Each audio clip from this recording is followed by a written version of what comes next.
Franklin Lam takes leave from the Executive Council. In U-turn, Michael Bloomberg cancels New York City Marathon. And a deadly train crash down under.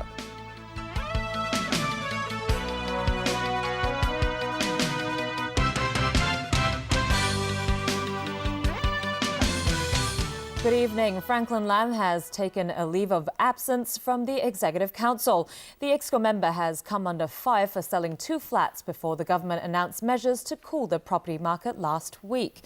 Chief Secretary for Administration Carrie Lam did jump to Franklin Lam's defense earlier today, saying there's no need for him to resign from EXCO. The Chief Secretary for Administration was adamant that the sale of Franklin Lam's 2 mid-level flats before the government introduced new measures to cool property prices last week did not pose a conflict of interest. Carrie Lam said that's why she doesn't see a reason for him to resign from the Executive Council. She believed Franklin Lam would continue to explain himself and dispel rumours about what had happened.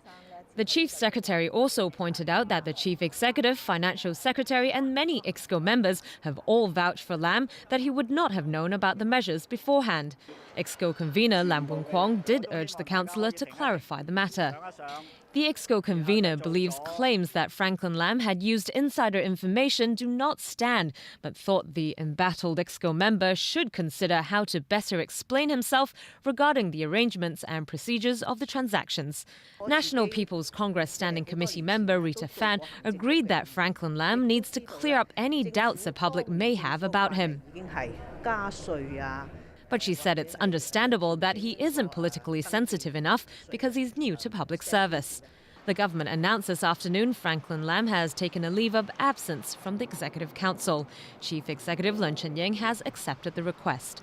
During his absence, Franklin Lam will not attend the meetings and briefings of the Executive Council, and the government will not send him relevant documents. Several lawmakers earlier filed complaints against Lam with the ICAC, and the real estate agency that handled the sale confirmed the anti-graft body has launched an investigation into the matter. ICAC Commissioner Simon Pei today refused to discuss the case, but he believes the confidentiality clause governing EXCO members would not stand in the way of an ICAC investigation. The government will try again to get funding approval for its controversial old age living allowance scheme at the LegCo Finance Committee next week. And while officials are urging lawmakers to support the proposal, it looks like delaying tactics might come into play again. Etienne Lammy-Smith reports. I really can't guarantee the outcome because it's beyond me. The power rests with LegCo members, and I urge them, I sincerely appeal to them, for the sake of the interests of over 400,000 needy elders, approve the application as quickly as possible. An appeal to lawmakers from the welfare chief ahead of another finance committee meeting scheduled for Friday. Earlier this week, the committee failed to vote on the proposal. The key point of contention is a means test which would decide who is entitled to claim the $2,200 monthly stipend. Some lawmakers have also accused the government of trying to press ahead with the funding request without giving them a chance to discuss it properly. Finance Committee Chairman Tommy Chung told TVB News today that he expects the proposal will be passed, but that lawmakers might not make it easy. With our rules and procedures, we talk about 37A, where members can move a motion without notice. They could repeat it a few thousand times to kind of stall our passing. Speaking on a radio program today, Executive Council convener Lam Woon Kwong said society has expressed support for the old age living allowance scheme. But he said that for lawmakers to try to turn that into a universal pension scheme in one step is a misguided move. If funding is approved by the Finance Committee, the government says the eligible elderly citizens could start receiving their allowance that same month. Etienne Lammy-Smith, TVB News. 2 top pro-Beijing figures today discuss government and politics. Rita Fan stood by her recent comments criticising Chief Executive Leung Chun-ying's administration. Maria Tam said people should not oppose a government simply to protect their own interests. A local deputy to the National People's Congress, Maria Tam, today voiced support for Chief Executive Leung Chun-ying's government. She said it's not lacking in objectives, ability or determination. What the administration lacks, Tam said, is support from society. The government has to consider the big picture in its policy making, and people should not be short-sighted and simply focus on their own interests, she added.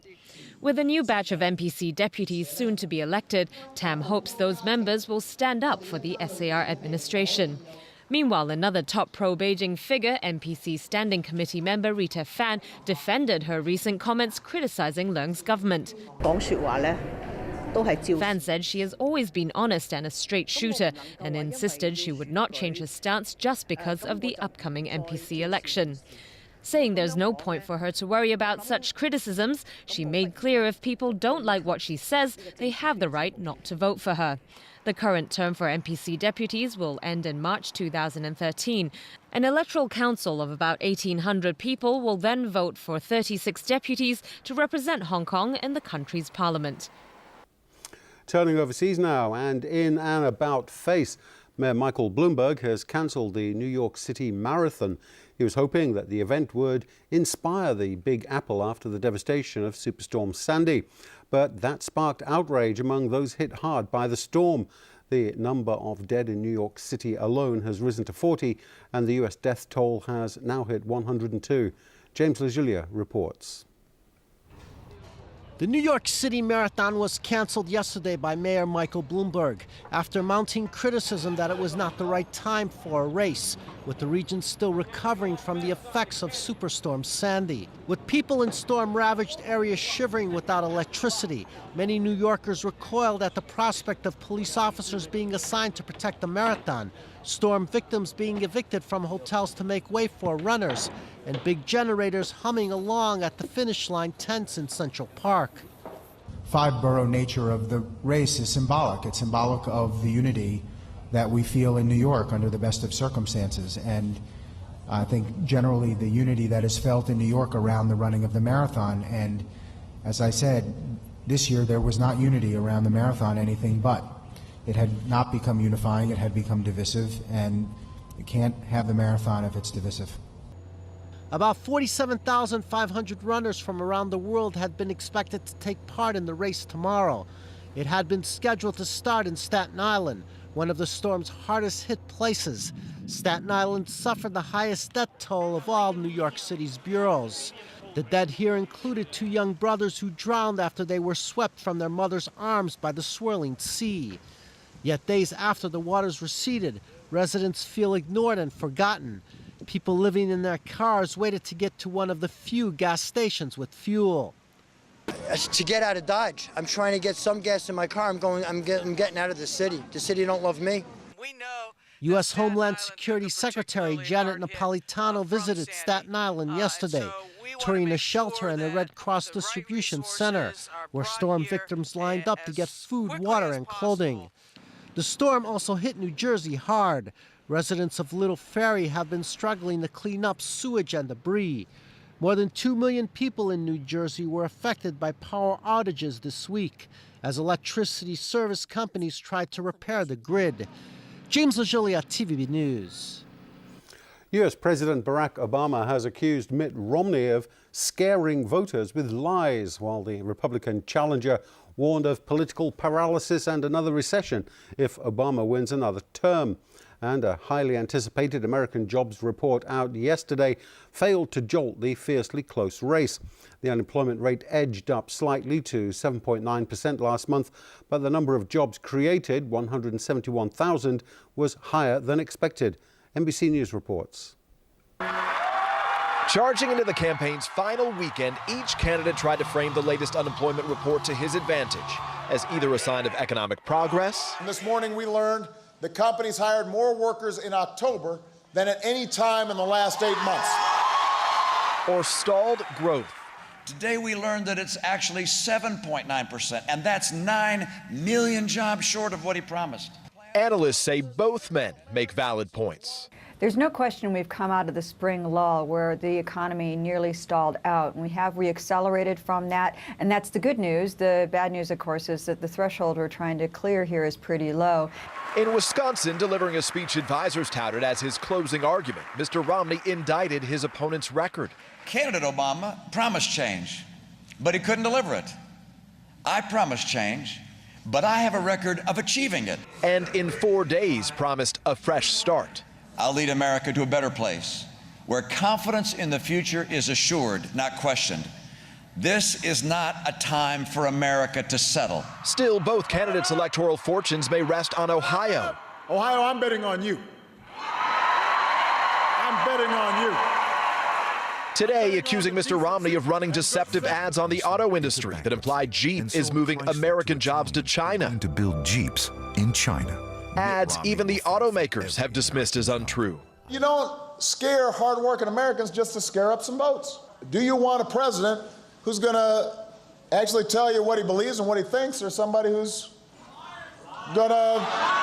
Still, both men emphasize bipartisan themes as well. I will work with anybody of any party to move this country forward. I won't just represent one party, I'll represent one nation. To Australia, where one person was killed and about a dozen more were injured today after a passenger train collided with a truck and derailed near Melbourne. Police said that the man in his 30s died at the scene after being found in a critical condition under the rubble near the train's cabin. The train driver was freed from the wreckage after being trapped for more than an hour. According to local media, he's in serious but stable condition at a local hospital suffering lower body injuries. The truck driver suffered minor injuries. 3 train carriages reportedly derailed and one tipped over after hitting the truck at around noon today. The truck was laden with potatoes and vegetables. The cause of the crash is not yet known and an investigation is now underway. And when we come back, rival Palestinian factions at loggerheads over their future state, locally concerns about rising beef prices, and the Bucks stun the Celtics in Boston.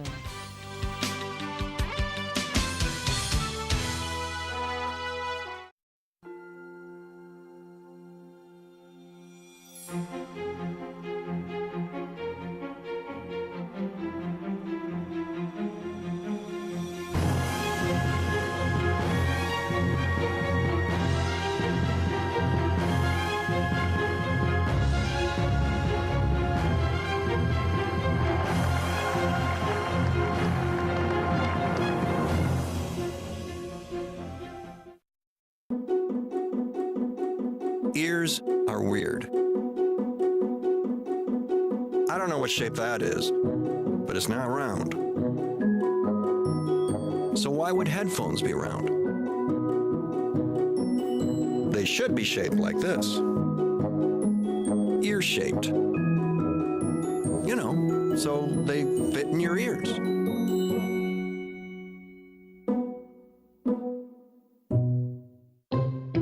Watch online flash video with X Power, only on Hong Kong's most powerful network, SmartTone. 洛斯坦發現蠟菊擁有神奇嘅抗衰老功效，研製出全新蠟菊再生精華素，用後深紋減淡，肌膚緊緻幼滑。蠟菊再生精華素。L'Occitane en Provence。